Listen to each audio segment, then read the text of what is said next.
Welcome back to Time Warner Cable's Local Edition. I'm Brad Pomerance. I'm glad you're with us. Our guest is Joe Lyons. He is a member of the Claremont City Council, and I want to speak with you about a state issue. Yes. I know that Claremont as a city has not taken a position on Governor Brown's tax initiative, but you have yourself.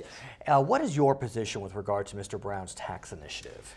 I think it's absolutely essential that we do something to kind of balance the equation on the revenue generating side, and I think the two, public safety and education, are been two of the hardest hit, I think, across communities throughout the state. So let's talk about that. As you know, the initiative would do two things. The first, it would increase sales tax by 1/4 cent for 4 years, increase income tax on the wealthy for 7 years.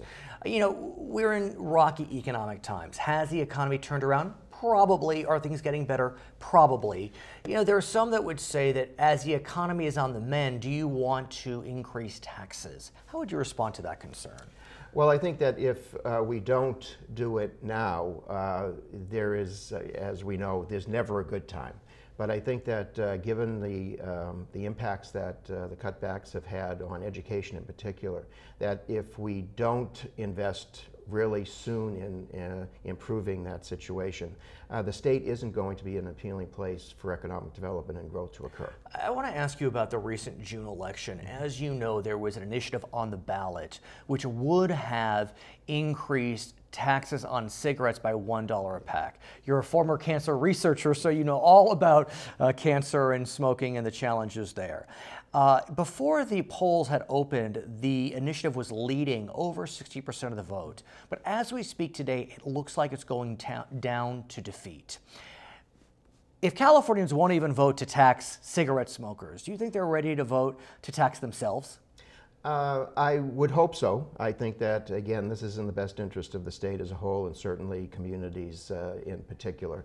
I think that what the issue that you speak to really addresses is the fact that money in politics has become the deciding factor in many races that the public doesn't necessarily weigh rationally, and they weigh they make their opinion and vote the way the advertising is directing them. I want to talk to you though about your community. I think it's fair to say that Claremont is kind of on the edge of some beautiful areas with diverse political opinions. One could argue it's more right of center than left of center, and if the initiative in November is to pass, the governor's initiative really needs to pick up voters in the kind of the bridge between LA County and the Inland Empire. What are you hearing on the ground with regard to this initiative? I think that the city and many of the foothill communities certainly are fiscally responsible, and so therefore they look at any taxes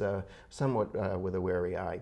But I do think in Claremont that the initiative is likely to carry weight, only because in addition to being fiscally responsible and expecting our elected local officials to be likewise, that they are a socially conscious group, and so socially progressive, fiscally conservative. Are you concerned by the second initiative on the ballot by Molly Munger, which would tax everyone? I mean, some could argue that's more equitable, but are you concerned that that could confuse voters? That is likely to muddy the waters a bit, and as we know, when the waters get muddy, the public usually vote no. Okay, well, we'll see what happens. Joe Lyons, I thank you so much for joining us again. Joe is a member of the Claremont City Council. My name is Brad Pomerance again, and I thank you so much for watching Time Warner Cable's Local Edition.